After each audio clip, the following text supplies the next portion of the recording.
Hi everybody, this is Birchador Tarquinn. What is happening? Yes, this is what is happening. This is the Super Hexagon finale. Yes.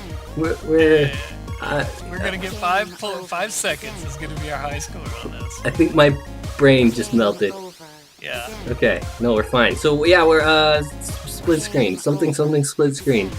My video, his video at the same time. Do it now. Yeah. Or fail at life. I think 6 seconds is the farthest I've ever gotten in this mode. Well, I just got 4 seconds. I'm pretty pleased with that. You're better at this game than me, you savant. So this time, the last topic for the Super Hexagon time video. My mouse won't get off my screen. Yes. Our all-time favorite video games. Oh man. Yeah, this is gonna be a hard one for you. I don't know if we could maybe do this per genre or per console or per genre per console or something. I don't know. That's why I think it's gonna be really hard for you to do, because how do you even compare? Okay, well do we want to do favorite game of all time? Well, period? If I was pressed, I would pick for my favorite game Portal, the original Portal. Okay. Not Portal 2. I really like Portal 2. It's still LPing. Yeah. Oh yeah, and it's so much fun watching because I love that game. People need to remind us to do it. Say stuff in the comments. I acknowledge that Portal 2 is probably the better game, but I prefer the original because the original, sometimes I would get stuck on the puzzles, whereas in Portal 2, wow, it's spinning too fast. In Portal 2, the only time I ever got stuck, multiple, was when it was in a wide open area and I couldn't figure out where I was trying to go. Yeah. And that's not fun for me. And well, there's a series. Oh, go ahead. I know that they were trying in that game to make it feel like a bigger world, like more open-ended, but I don't like that in video games, personally. Uh-huh. There's a series online that the PAX guys do. PAX Penny Arcade. Yeah. Called Extra Credit. And they talk about that in a game, like how much you should make people feel like they're figuring out where they're going without actually making it too hard. It's hard to say. Like they make landmarks more obvious and some areas duller, and so people are just strung along down basically a path, but they feel like it's more open world. And maybe it wasn't that clear in Portal 2. Maybe that wasn't done as well in Portal 2. Yeah, Portal 1, it was just elevator next room, elevator next room. And I like that. Yeah, it's a puzzle game. Portal 2 is more about exploration with a heavy dose of Yeah, I just want to go to the next puzzle. Mm-hmm. But even the room after like room... Bubble Bobble.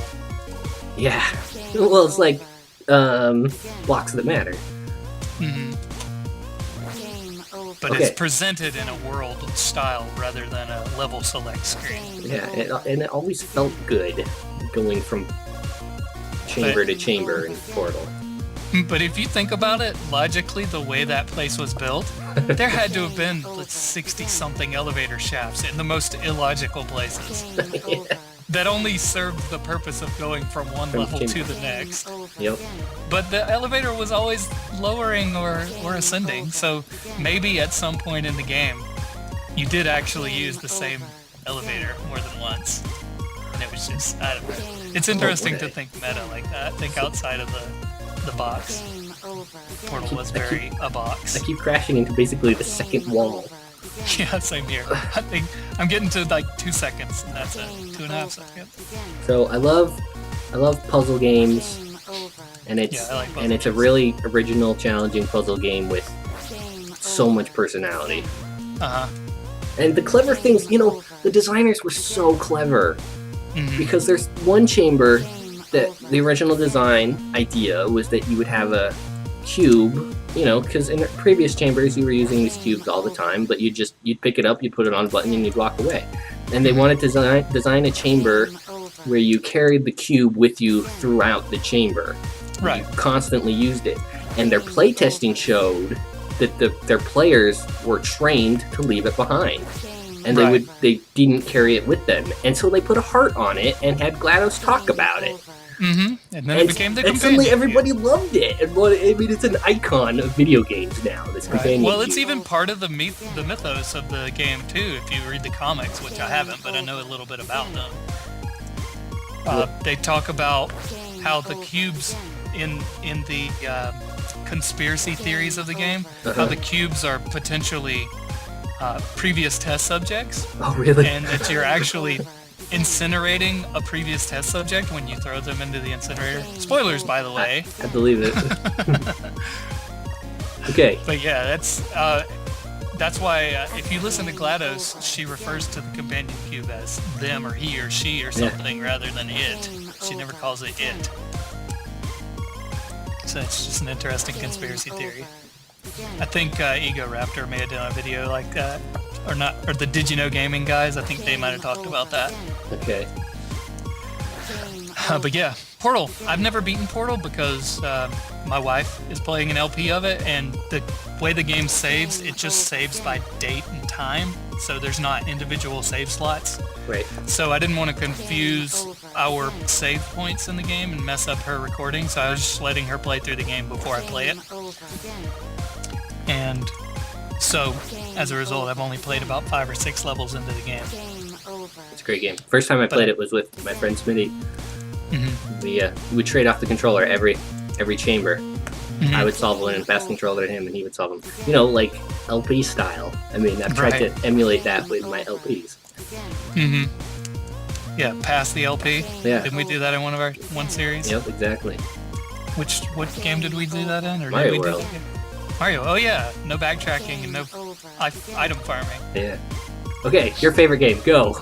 Okay, well, I will preface my favorite game by saying I know this game has flaws, and I know it isn't the best game ever made, but the nostalgia level for this game, it's the highest for me. So it's my favorite game because of nostalgia, not because of necessarily the greatest gameplay of all time. Secret of Mana. Yeah. Is definitely my favorite game. You can go back in the past on my channel and see that I've even beaten the game in Japanese, not being able to read a single word, because I've played the game so many times that I don't have to know what the dialogue is in order to progress. I know the sequence of events that well. The first time I played it through in Japanese, I got stuck one time, and I had to look, and it turned out I hadn't talked to one character a second time. And that was the reason I got stuck. It wasn't because I didn't know where to go. It's because you were supposed to talk to that one character 2 times before the event took place. But yeah, the nostalgia level, the whole sequence of events that led up to having that game. I had a subscription to Nintendo Power. I started with issue number 50, which was Link's Awakening in 1993. I think it was like January 93. Link's Awakening was the cover. And then I got issue number 51, which was, I think, Super Mario All-Stars. And then 52 was Mortal Kombat or something. And issue number 53 had Secret of Mana. It was 53 or 54. Had Secret of Mana on the cover. And I said, what is this spectacular looking game? But I loved the way it looked. I don't know why I did. But because of Nintendo Power, I really, really, really wanted the game. But the game was like $70 new. Yeah. I mean, Super Nintendo cartridges were extremely expensive when it came to RPGs. But we didn't have enough money for it. We had a console, we had Mario, Turtles in Time, Street Fighter, and we rented my story games after that. But one Christmas came around and they bought the game for us. My parents bought the game for us. And I went through such a big deal of opening up the package really nice, making sure I didn't crease the edges or fold the cardboard. I read the entire instruction manual before I even put the game into to the system. And I savored it a lot. So I have a very, very fond memories of Super Nintendo, Secret of Mana on the Super Nintendo. And my sister, she's never beaten the game to this day, but it's her favorite video game soundtrack other than Donkey Kong Country. She's not even a gamer, but she loves the Secret of Mana soundtrack. And she's still, I think even her ringtone is the regular overworld music in that game. So yeah, Secret of Mana, awesome game. Not the best game ever made, It started the popularity of that kind of game, I think, because The Legend of Zelda, it's that kind of game, but it has an RPG element to it. Mm-hmm. But I think it really started the hack and slash genre, its popularity in America. I don't even think Diablo would have come out in America had Secret of Mana not become as popular as it did. Yeah, well, and so many people will talk. I've actually never played the game, but a lot of people are really nostalgic for it. Mm-hmm. Yeah, I would like to see an unbiased blind LP of that game from a modern viewpoint. I did watch a full LP of it, but it was all in Japanese, so if I were to LP it, it would be a very different experience than watching it was. Right. Yeah, I tried to narrate the story as best I could, just from memory, and I think for the most part, I got it. I mean, I made it a little funnier. I did a lot of the stuff in the game. It's not the funniest game ever. There's things in the game you can just assume that they were meant to be funny. Some of the character interactions. But as a whole, it's a pretty somber game. I mean, it's basically a post-apocalyptic game. Somebody's trying to end the world, like in all those RPGs, and it's up to you to stop it. Yep. So you have to have a little bit of humor in that kind of a setting, or it's just going to be too somber.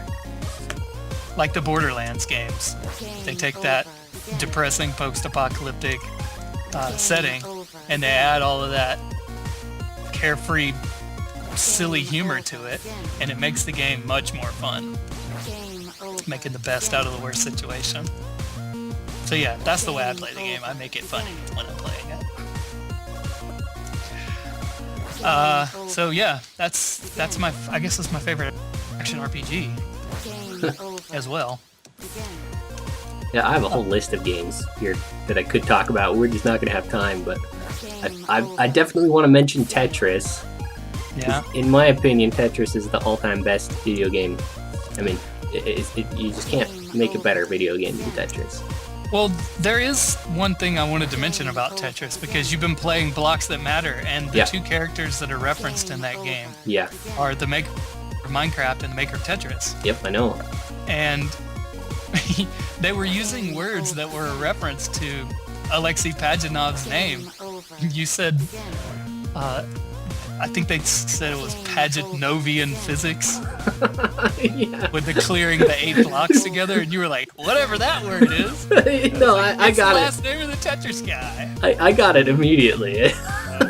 It wasn't clear in the LP that you understood that. Oh yeah, I just make fun of the story in that game. Yeah, that story dialogue, is so inconsequential. Yeah. Superfluous. But Tetris was one. I had older siblings who were amazing at Tetris, so I never really picked it up. And you couldn't, I would play. I was the older sibling. I would play like Dr. Mario because it was 2 players, and I would compete against them playing stuff like that. But Tetris, unless you had the Tengen copy, you couldn't play it. One player on the NES. Yeah. Or you had 2 Game Boys and a link cable and 2 copies of the game. Yep, which we didn't. Yeah. But Tetris, just looking, I'm such a game design nerd. Just looking at Tetris and everything it does, you just can't make a better game. Yeah. I'm a Tetris purist when it comes to stuff like that, and there's certain versions of Tetris, particularly the Capcom versions of Tetris, that add more than 4 blocks, and that just doesn't seem right to me. It just seems impure. We used to have a PC version of Tetris that wasn't technically Tetris, it was off-brand Tetris, and it had multiple play modes, and some of them... like Block Dropper or something. Yeah, and some of them would drop blocks from 3 to 5 long. Yeah, even Tetris 2 did that. Tetris 2 was such a disappointment the first time I played it. But I mean, how do you expand on the original game? That's the point. You can't. You have to come up with something new. Yeah, he was the creator of Tetris 2, but what was it called? It was called Bomb Bliss internationally. It wasn't even called Tetris. The sequel to Tetris, I think, was Tetris... Oh, there we go. Sorry. What was the game Finally called? had a good run. Tetris Plus or something. Or I have no idea. Tetris 3. On the Super Nintendo, Tetris 3 was a true sequel to Tetris. Was that the? I don't think we ever got the true sequel to Tetris. Wasn't it that one only recently released in Japan? Yeah, I've played it. I've played lots of Tetris variants, and I still love them. Yeah, for some reason that version is fully English translated, but it never made it to America. Tetris 3 is really fun. Yeah, it is. I like it a lot. It has Bombless, which is Tetris 2. Or no, that's Tetris Blast. And then I can't remember what Tetris 2 is called. I don't know. But then in the original Tetris. So yeah, there's 3 versions. Okay, your turn to talk about a new game. We'll okay. Probably have enough time for one more. My favorite puzzle game? Unless you just want to start rattling off some of your favorite games. Well, here's something interesting. I know, since bringing up A Link to the Past, or Zelda in general, I know a lot of people have Zelda as their top game, but I didn't get into the Zelda series until my mid-20s when I decided I started playing a lot of Super Nintendo games. I don't even think I owned The Legend of Zelda on Super Nintendo or anything like that. I have them on N64. But I didn't start getting into them until probably 23 or 24 when I started getting back into Super Nintendo games. And I decided I'm going to sit down and I'm going to play A Link to the Past. I've never beaten it. It's always compared to Secret of Mana. And it didn't interest me. I'd played the first one on the Nintendo and the second one, and I didn't like either of them that much. They were just okay, well-made games that I wasn't interested in beating. But I finally sat down and played through Zelda 3, The Link to the Past. And when I finally beat it on the final screen, with the Triforce lifting up into the air, it instantly jumped up into my top 10 list of games. Oh, really? The end game was just as good as the beginning. And there's so many games that fall short in the middle and never quite recover. Yeah. But that game was good from beginning to end. The pacing was perfect. And the music, though I don't like it outside of the game, when I'm playing the game, it is the perfect music for that game. There's no other music they could be playing to make that game more enjoyable at the time. Yeah. I think I've never been really a big Zelda fan, and I think the reason is because I loved Metroid. Mm-hmm. I decided that recently. I beat Metroid shortly after I beat Zelda, and then Metroid jumped up into my top 10. Oh, Metroid's so good. And then I was But you're talking about Super Metroid, 3, right? Yeah, Super Metroid. Yeah, I don't like Metroid. Yeah, I love Metroid. I'll tell my Metroid story when I help you Metroid for you. Okay. Spoilers. Yeah. NES timeline. That may be happening. It will happen. There's one more game I want to mention. Myst. Oh man. Very, very much defined or helped to shape who I became as a gamer. Wow. Myst was so important to my development as a gamer. I took that game so seriously. And then when Riven came out, we bought a new computer so I could play Riven. I actually have a Myst story. Do you have a Myst story? No. I mean, I didn't play Myst until after I got married. So really? It's been within the last 5 years. Well, I was really young when I was playing. It was too hard for me, especially Riven. Riven was impossible. I played that game for years before I finally beat it. I've never played Riven. But I Tommy Girl LP'd Myst and Riven and the third one, which is Exile. And I could not watch the first two because those games were so important to me. I couldn't watch somebody else play them. Oh wow! It was so personal that it was like an insult seeing somebody else. But then I watched her play Exile, and that was fantastic. I loved watching that. Yeah, Tommy Girl's pretty entertaining. Because I didn't play Exile until I had a job and just bought a copy because I wanted one. Okay, well let me give my Myst story, and then we'll call that a day. Yeah. All right. I had a friend who. He had a lot of DVDs that people had left at his house, and I was like, oh, well, he said, just borrow them, I don't care, just watch them and then give them back, and if I don't want them, I'll sell you to keep them, whatever. But he just gave me the whole box of DVDs, and in there was a copy of Myst. And so I stuck it in the computer, and I was like, wow, these graphics are really old, and I remember hearing about it. It was the version that just was pictures, the Shockwave version of the game. Yeah. You know, it was revolutionary at the time. It was beautiful. Yeah, it looked great. But me and my wife sat down with it, and I said, all right, I'm going to figure this game out. I know it's a point-and-click type of game, and it's very, very vague with its narrative. So it took me, I said, all right, well, wife, Avantria, sit down with me and play it. I think it would be something you'd be interested in. So we sat there and tried to figure it out, and it took us about 20 minutes to realize, I guess, no, more like 2 hours to even figure out how to get into the first area. And then much longer than that to realize that the answers to all of the puzzles in the game were in the library. Yeah. And that was so cool. So I decided I'm not going to use any kind of player's guide or hint at all in this game. Nice. And it took me probably the better part of a week playing an hour or two a day just to figure that out. And she figured out some of the puzzles and I figured out some of the puzzles.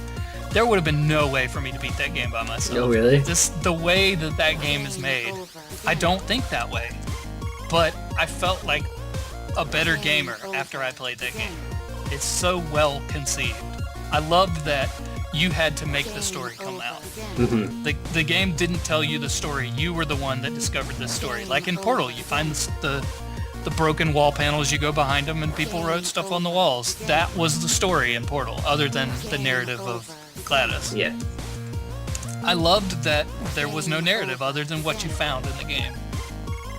And so, yeah, that's my Myst story. Awesome game, but I had no previous experience to it with it until I was in my mid-20s, about 4 years ago, I guess, was when I first played it.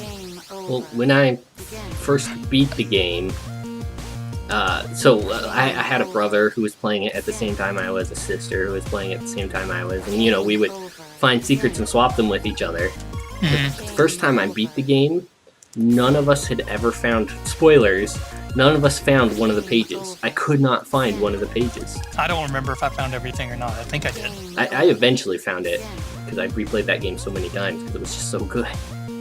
I was amazed at how huge the game was. I thought it was going to be so tiny, but it was huge. And oddly enough, I've started playing this game in the past, and I will start it proper and finish it. But thinking about it now, it reminds me a lot of Mystic Arc, which never came out in America. But it's a Super Nintendo game that's made by the same team that made the 7th Saga. Mm-hmm. Very, very classic style RPG. But yeah, thinking about it, that game does remind me a lot of Myst, but in an RPG format. Myst is more of a point-and-click adventure game. Interesting. Well, Never made that connection before. I can see I've mentioned 3 games, and all of them are puzzle games, different kinds of puzzle games. You can see what kind of... Though that's funny, when I took my break from LPing, because I got really sick, and I could just play whatever games I wanted, I played RPGs and fighting games. But it's because you can't find puzzle games like that anymore. I think that's why I love Portal so much. I don't consider Myst a puzzle game. I mean, there's puzzles to solve, but I think of it as a point-and-click adventure game. Well...